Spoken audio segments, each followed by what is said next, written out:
Hello friends, welcome to my channel. मेरा नाम है राजीव गुप्ता और आज हम लोग क्लास 10th के ट्रिग्नोमेट्री चैप्टर को आगे कंटिन्यू करेंगे। पिछले वीडियोज में हमने चार्ट पेपर पढ़ा था जिसमें हमने एंगल्स के लिए, पर्टिकुलर एंगल के लिए हमने देखा था कि जो ट्रिग्नोमेट्रिकल रेशियो होते हैं उनकी वैल्यू क्या होती है। ठीक है, जैसे 0 डिग्री, 30 डिग्री, 45 डिग्री, 60 डिग्री और 90 डिग्री के लिए जो हमारे ट्रिग्नोमेट्रिकल रेशियो होते हैं, साइन, कॉस, टेन, सेक, कॉसेक और जो होते हैं हमारे, इनकी वैल्यूज क्या होती है। ठीक है, और जिन लोगों ने अभी तक चैनल को सब्सक्राइब नहीं किया है, प्लीज चैनल को सब्सक्राइब कीजिए, लाइक कीजिए, शेयर कीजिए, बेल आइकन के बटन को प्रेस कीजिए जिससे आने वाली वीडियो की नोटिफिकेशन आपको लगातार मिलती रहे। और आज हम लोग एक्सरसाइज 8.2 के कुछ क्वेश्चंस को डिस्कस करेंगे। आज मैंने सारे क्वेश्चंस नहीं लिए क्योंकि बहुत ही इजी क्वेश्चन है इस चैप्टर में। मैंने कुछ क्वेश्चंस लिए, बेसिक क्वेश्चन। अगर आप इन क्वेश्चनों को कर लेंगे तो जो बच गया एक्सरसाइज में क्वेश्चन, वो आप खुद उसे कर सकते हैं। तो मैंने आपको बोला था जब मैंने स्टार्ट करवाया था कि चार्ट पेपर के थ्रू पहले आप प्रैक्टिस कीजिए कि किस तरीके से एंगल, सारे एंगल्स लर्न किए जाते हैं, और प्रैक्टिस के साथ आप उन्हें अच्छी तरह से याद करके रखिए क्योंकि आप बोर्ड के एग्जाम में उस चार्ट पेपर को बनाएंगे नहीं, आपके पास इतना वक्त नहीं रहेगा कि आप उस चार्ट पेपर को बनाए। तो मैं आशा करता हूं कि आप लोगों ने अभी तक ये सारे एंगल्स जो है आपने याद कर लिए होंगे। और देखिए, आज जो क्वेश्चंस आपको दिख रहे हैं उसमें दिख रहा है आपको cos 60 डिग्री, sec 30 डिग्री। तो आपको अगर क्वेश्चन ऐसे आ रहा है कि cos 60 डिग्री क्या होता है, sec 30 डिग्री क्या होता है, तो आपको तुरंत उस चीज के बारे में क्या होना चाहिए, पता होना चाहिए कि एंगल्स हमारे क्या होते हैं। ठीक है, तो चलिए हम स्टार्ट करते हैं क्वेश्चंस के साथ। तो अगर हम स्टार्ट करें यहाँ पे, तो फर्स्ट का मैंने फिफ्थ पार्ट लिया। फर्स्ट का क्या लिया मैंने, फिफ्थ पार्ट लिया है। तो फर्स्ट के फिफ्थ पार्ट में देखिए क्या दिया, 5 cos square 60 degree plus 4 sec square 30 degree minus 10 square 45 degree upon sin square 30 degree plus cos square 30 degree. इसकी वैल्यू को हमें क्या करना है, फाइंड आउट करना है। तो चलिए करते हैं स्टार्ट इसे। 5 multiply cos 60 degree, cos 60 degree की वैल्यू क्या होती है, cos 60 की डिग्री की वैल्यू होती है हमारी 1/2। तो 1/2 का हम क्या करेंगे, स्क्वायर करेंगे। तो 1/2 का हमने क्या किया, स्क्वायर किया।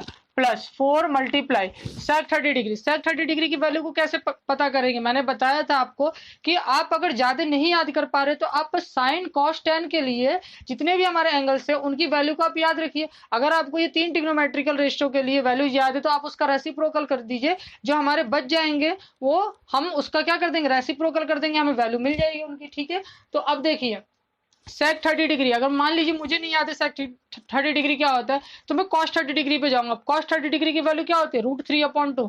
तो sec 30 डिग्री की वैल्यू क्या होगी, 2/√3। तो यहाँ पे हम क्या रखेंगे, 2/√3। तो हम 2/√3 का क्या करेंगे, स्क्वायर करेंगे। ठीक है गाइज, माइनस 1045 की वैल्यू क्या होती है, 1045 की वैल्यू होती है 1। तो 1 का स्क्वायर करेंगे हम, यहाँ पे क्या करेंगे, 1 का स्क्वायर। अब अपॉन में आइए, साइन 30 डिग्री, साइन 30 डिग्री 1/2। तो 1/2 का स्क्वायर, 1/2 का हम क्या करेंगे, स्क्वायर करेंगे। Plus cos 30 degree, cos 30 degree की वैल्यू क्या होती है, √3/2। तो √3/2 का स्क्वायर करेंगे। मैंने बताया था कि जो साइन वाली लाइन होती है, अगर कॉस वाली लाइन की आपको वैल्यू फाइंड आउट करनी है तो साइन वाली लाइन का आप क्या कर दीजिए, रिवर्स कर दीजिए, तो हमें कॉस की वैल्यू मिल जाएगी। ठीक है, तो अब हम इसे सॉल्व करते हैं आगे। 5 मल्टीप्लाई 1/2 का स्क्वायर करेंगे, कितना हो जाएगा, 1/4 हो जाएगा। प्लस 4 मल्टीप्लाई 2 का स्क्वायर 4, स्क्वायर से रूट कैंसिल, तो ये हो गया हमारा 3 माइनस 1 का स्क्वायर 1 अपॉन 1/2 का स्क्वायर 1/4 प्लस √3 का स्क्वायर, स्क्वायर से रूट कैंसिल, तो 3/2 का स्क्वायर कितना हो गया, 4 हो गया। चलिए अब देखिए यहाँ पे मैं मल्टीप्लाई भी नहीं करूँ, मैं डायरेक्ट पहले एलसीएम ले लेता हूँ यहाँ पे। ठीक है, 4 और 3 का एलसीएम मैंने कितना ले लिया, मान लीजिए 12 ले लिया। ठीक है, ठीक है। अच्छा, एक चीज और, यहाँ पे जब एलसीएम की बात आई है तो मैं बता दे रहा हूँ, जैसे मान लीजिए यहाँ पे मेरे पास 4 नंबर है, 8 है, ठीक है, और 24 है। अब मुझे इसका एलसीएम लेना है, तो ये नहीं कि मैं 4, 8, 24 का इस तरीके से एलसीएम लूँ, नहीं गाइस। अब आप बड़े क्लासेस में आ चुके हैं, आप एक ऐसा नंबर सोचेंगे जो इन तीनों का क्या हो, मल्टीपल हो, वही हमारा क्या हो जाएगा, एलसीएम हो जाएगा। कोई भी ऐसा नंबर, मैं कोई फिक्स नंबर की बात नहीं कर रहा हूँ, कोई भी एक ऐसा आप नंबर लीजिए जो इन तीनों का मल्टीपल हो, तो वो हमारा क्या हो जाएगा, वो हमारा जो एलसीएम हो जाएगा। जैसे मान लीजिए अगर मैं यहाँ पे 24 लेट करता हूँ, ठीक है, 4 का मल्टीपल होता है 24, 4 6 24, 8 3 24, 8 का मल्टीपल होता है 24, 24 1 24, तो 24 हमारा क्या हो गया, एलसीएम हो गया। मान लीजिए मैंने यहाँ पर लिया 96 लिया, क्या लिया, 96। ठीक है, अगर 24 का मल्टीपल होता है 96, 8 का भी मल्टीपल होता है 96। देखिए 8 1 जा 8 और 1 यहाँ पे रिमाइंडर बचे, 1 इधर गया तो 16, 8 2 जा 16 और 4 2 जा 8, 1 रिमाइंडर बचे तो 1 इधर गया तो 16, यानी यहाँ पे भी ये मल्टीपल है 4 का। तो आप ऐसा एक नंबर लेट करेंगे जो जो गिवन नंबर्स का क्या हो, मल्टीपल हो, तो वो हमारा क्या हो जाएगा, एलसीएम हो जाएगा। ठीक है, अब देखिए यहाँ पे मैं एलसीएम, यहाँ तो आसान क्वेश्चन है, मान लीजिए कोई हार्ड क्वेश्चन आ गया, ठीक है, वहां बहुत सारे नंबर हो, तो आप तुरंत एलसीएम के लिए एक ऐसा नंबर सोचेंगे जो उनका मल्टीपल, अगर मैं यहाँ 24 भी लूँ तो 4 के टेबल में 24 आता है और 3 के टेबल में भी 24 आता है, तो वो भी हमारा एलसीएम क्या रहेगा, सही रहेगा। आगे जाके आपके आंसर में कोई प्रॉब्लम नहीं होगी। अब देखिए 4 3 जा 12, 3 डिवाइड किया हमने, 3 आया हमारा क्वाड्रेंट, क्वाड्रेंट से हम मल्टीप्लाई करेंगे, 3 5 जा 15 और 15 1 जा 15, ठीक है, प्लस 3 4 जा 12, 4 4 जा 16 और 16 4 जा 64, माइनस यहाँ पे नीचे 1 ऐड करेंगे तो 1 से 12 में डिवाइड करेंगे 12 आएगा, 12 से 1 में मल्टीप्लाई करेंगे कितना हो जाएगा, 12 हो जाएगा, ठीक है, अपॉन यहाँ पे एलसीएम 4 रहेगा और 1 प्लस 3, 4 3 जा 12, ये हमने कैंसिल आउट कर दिया, ठीक है। अब यहाँ पे आप देख लीजिए जरा, अगर यहाँ पे आप देखते हैं इसमें तो देखिए इन दोनों को ऐड करेंगे तो ये कितना हो जाएगा, 60 और 10 कितना हो गया, 70, 70 और 5 और 4 कितना हो गया, 9, तो 79 माइनस 12 अपॉन, आपकी कैलकुलेशन बहुत अच्छी रहनी चाहिए, ठीक है, तभी आप 3 घंटे में बोर्ड के एग्जाम में क्वेश्चंस अगर आपको पूरे कंप्लीट करने हैं, ठीक है। हमें यहाँ पे हम इस तरीके से इन चीजों को पढ़ रहे हैं कि हमें एग्जाम में जो मार्क्स लाने हैं वो हमें 80 85 नहीं लाने, हमें 90 प्लस स्कोर करना है किसी तरीके से, और वो 90 प्लस स्कोर तभी हो सकता है, सिर्फ क्वेश्चन करने से 90 प्लस स्कोर नहीं होता, आपकी कैलकुलेशन भी बहुत अच्छी होनी चाहिए, तब आपकी 90 प्लस स्कोर होगा। तो यहाँ पे हमारा 3 आया, ठीक है, अपॉन 1 प्लस 3 कितना हो गया, 4 हो गया, माइनस करेंगे तो 70 में से 10 गया तो कितने बचे, 60, और ये 9 है तो 9 में से 2 गया तो 7, ये कितना बच गया, 67 अपॉन 3। अब देखिए मान लीजिए ऊपर एक फ्रैक्शन है और नीचे भी एक फ्रैक्शन है, इसके नीचे मैं 1 लेट कर सकता हूँ, तो ये 67 अपॉन 3 और मान लीजिए इसके नीचे 1 है, 4 अपॉन 1।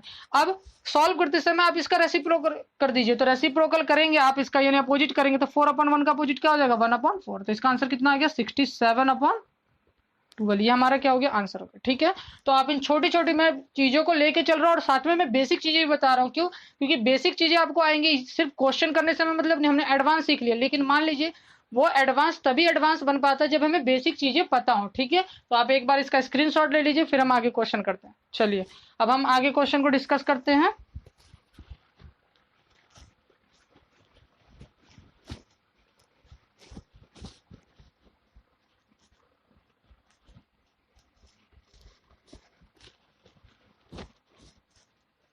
चलिए देखिए, अब मैंने सेकंड का सेकंड पार्ट लिया है, यहाँ पे सेकंड क्वेश्चन का मैंने सेकंड पार्ट और थर्ड पार्ट लिया है, ठीक है। तो सेकंड क्वेश्चन का सेकंड पार्ट है ये हमारा, इसमें ये वैल्यू फाइंड आउट बोला, ये बहुत ही आसान है, आप सबको पता है, आप कर भी सकते हैं इसे।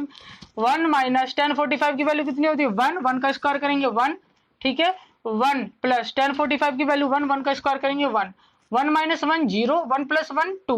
अब 2 से आप अगर किसी भी नंबर से आप 0 में अगर डिवाइड करते हैं तो हमारा आंसर कितना आता है, 0 आता है, मैंने आपको पिछली क्लास में बताया था। तो यहाँ पे आंसर कितना हो गया हमारा, 0 हो गया, ठीक है। अब इसके हम थर्ड पार्ट को देखते हैं। थर्ड पार्ट में देखिए क्या दिया हुआ है, sine 2a equal to 2 sine है, साइन 2a किसके इक्वल है, 2 साइन a के, इज ट्रू, ये स्टेटमेंट ट्रू होगा, कब ट्रू होगा, व्हेन a यानी a क्या हो, a 0 भी हो सकता है, 30 भी, 45 या 60 भी। तो यहाँ पे a की जगह हम किस वैल्यू को पुट करें कि हमारा जो गिवन स्टेटमेंट है वो क्या हो जाए, ट्रू हो जाए। तो पुट करके देखते हैं, चलिए sine 2a equal to 2 sine a। अब मैंने मान लीजिए पहला ऑप्शन पुट किया यानी 0, तो साइन 2 इंटू 0, यहाँ पे एंगल में 0 से मल्टीप्लाई हो रही है, देखिए एंगल, ये एंगल है, एंगल की जगह हमने 0 डिग्री पुट किया तो 0 में 2 से मल्टीप्लाई हो रही है, ठीक है, नहीं एंगल में 2 इंटू साइन, और यहाँ पे 2 की मल्टीप्लाई पूरे ट्रिग्नोमेट्रिकल रेशियो में हो रही है, तो 2 साइन a की जगह हमने क्या पुट किया, 0। अब 2 से अगर 0 मल्टीप्लाई करेंगे एंगल में तो 0 ही होगा, और 2 साइन 0। अब साइन 0 डिग्री की वैल्यू क्या होती है, तो साइन 0 डिग्री की वैल्यू हमारी 0 होती है, ठीक है। तो यहाँ पे साइन 0 डिग्री की वैल्यू 0, 2 मल्टीप्लाई साइन 0 होती है यानी 0, तो 0 इक्वल टू 0, यानी for 0 degree angle the given statement is true, यानी हम 0 डिग्री एंगल के लिए हमारे जो गिवन स्टेटमेंट है हमारा क्या है, ट्रू है। इसी तरीके से आप अगर इन्हें रखेंगे तो ये हमारा इक्वल नहीं आएगा, ठीक है। तो इसी तरीके पेपर में मल्टीपल चॉइस में ये क्वेश्चन आते हैं, और आपको पता होगा यूपी बोर्ड में तो क्वेश्चन आती है मल्टीपल चॉइस के कुछ, लेकिन सीबीएसई बोर्ड ने अब पैटर्न चेंज कर दिया है, और सीबीएसई बोर्ड में अब मल्टीपल क्वेश्चन आते हैं जो हमारे 20 क्वेश्चन के लगभग होते हैं, जिसमें हमारे एमसीक्यू क्वेश्चन होते हैं, और उस उन क्वेश्चनों में ट्रिग्नोमेट्री का बहुत ही ज्यादा क्या होता है, रेशियो होता है, यानी ट्रिग्नोमेट्री से बहुत ही ज्यादा जो है क्वेश्चन आते हैं एमसीक्यू में। तो इसको ध्यान रखिए, और कंपटीशन में भी जब आप आगे जाएंगे तो ट्रिग्नोमेट्री से एमसीक्यू के बहुत सारे क्वेश्चन बनते हैं, तो इसी तरीके के वो क्वेश्चन बनेंगे, तो आप ध्यान रखिएगा। चलिए अब हम नेक्स्ट क्वेश्चन को करते हैं।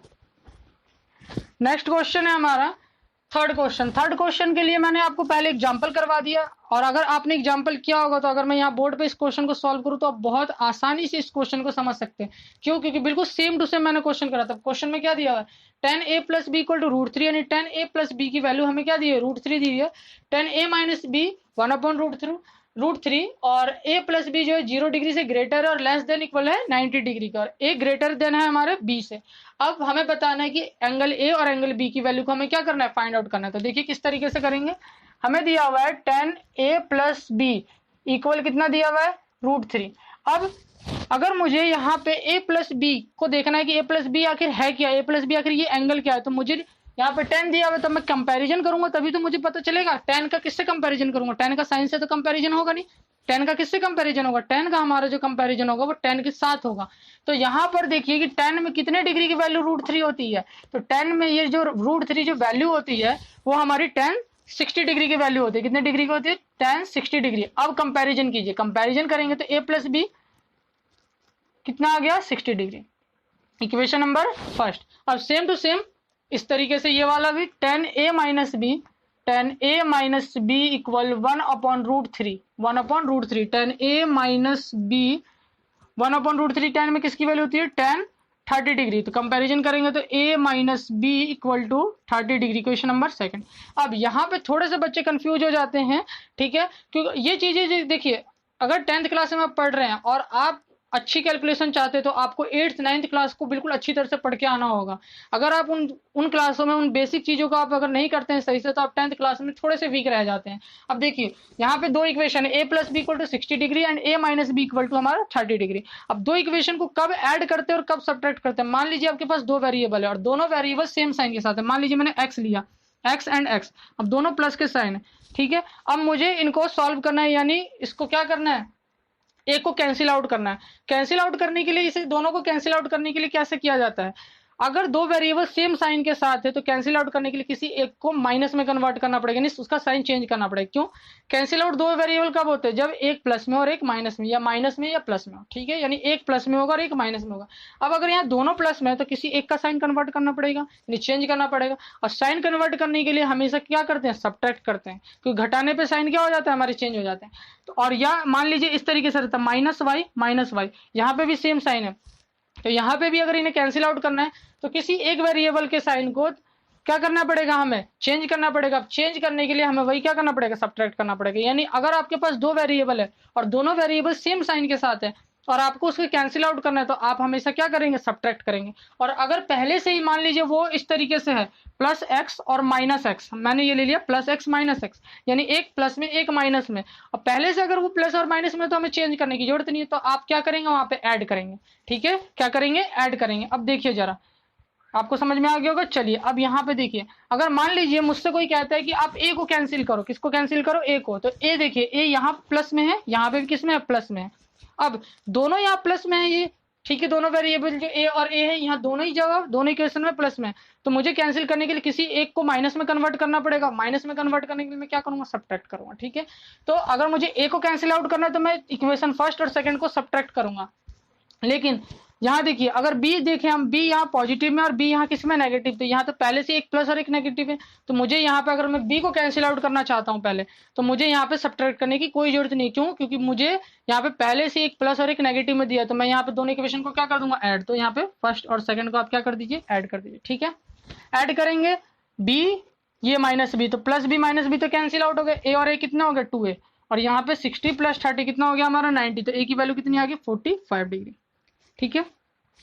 अब ए की वैल्यू को आप किसी भी एक इक्वेशन में पुट करिए और बी की वैल्यू को फाइंड आउट कर लीजिए। मान लीजिए मैं यहाँ पुट करता हूँ 45 प्लस बी इक्वल टू 60, तो बी की वैल्यू यहाँ से क्या है, हमारी बी की वैल्यू आ गई 60 माइनस 45, यानी ये आ गया हमारा 15 डिग्री। और हमसे क्वेश्चन में ये भी कहा गया था कि ए ग्रेटर देन बी के, तो ए देखिए, ए की वैल्यू ग्रेटर आई है, बी की वैल्यू स्मॉलर आई थी। ये भी हमारा स्टेटमेंट जो ये दिया हुआ है हमारा, हमने दिखा दिया कि सही स्टेटमेंट, ठीक है।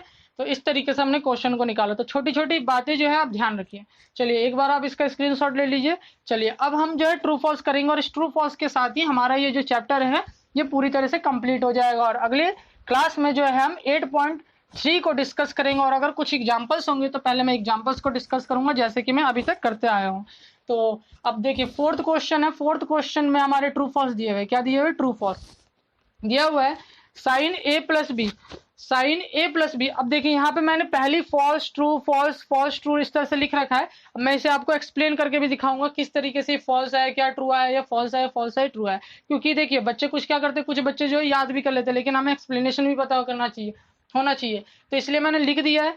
अब मैं एक्सप्लेन करके दिखाता हूँ कि किस तरीके से फॉल्स आया। ठीक है, देखिए पहला दिया हुआ है sine A plus B equal है sine A plus sine B, ये दिया हुआ था। हमें ये बताना है कि ट्रू है या फॉल्स है। मैंने लिखा है फॉल्स है। क्यों फॉल्स है भाई, कोई किसी ने कह दिया फॉल्स है तो रीजन भी तो दो क्यों फॉल्स है वो। अब मान लीजिए यहाँ पे ए की जगह कोई एंगल और बी की जगह कोई एंगल पुट कर दीजिए, वो इक्वल भी हो सकते हैं और इक्वल नहीं भी हो सकते हैं।